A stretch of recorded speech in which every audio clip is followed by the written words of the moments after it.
Mkurugenzi mtendaji wa TANESCO Lazaro Twange amesema mradi wa uzalishaji umeme unaotokana na jua wa Kishapu mkoani Shinyanga umefikia 63.3% kukamilika, ambapo amesema awamu ya kwanza mradi huo utazalisha megawati 50 ambazo zitaingizwa kwenye gridi ya taifa ifikapo mwishoni mwa mwezi wa 10 mwaka huu.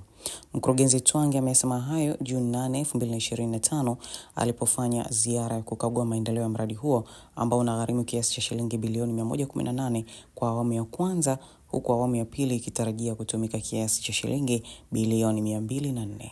Tunamshukuru sana Mheshimiwa Rais kwa kutuwezesha kupata fedha. Mradi huu una awamu mbili. Awamu zote ni kama shilingi bilioni 324 na kidogo. Sasa hapa tulipofika leo ni awamu ya kwanza ya mradi ambapo tunatarajia kuzalisha megawati 50. Awamu ya pili ni megawati 100. Sasa tunaye mkandarasi wetu na kazi inaendelea kama mlivyoona. Hii ni awamu ya kwanza sisi kama TANESCO kuwa na mradi wa uzalishaji wa umeme kwa kutumia nguvu ya jua. Kwa tunamshukuru Mheshimiwa Rais kutuwezesha na kutupa hizo fedha na kazi inaendelea.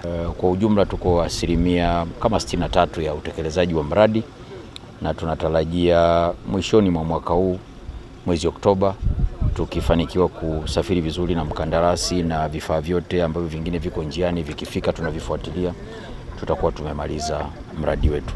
Na tunaomba wananchi waelewe kwamba tunafanya kila linalowezekana kuhakikisha tunamaliza mradi na tunaongeza umeme kwenye grid ili tuwe na umeme wa kutosha. Tanzania uwekezaji unakuwa, idadi ya watu inaongezeka, kwa hiyo na sisi lazima tukimbie kuwa na umeme wa kutosha ili tuweze kumudu hitaji la wananchi.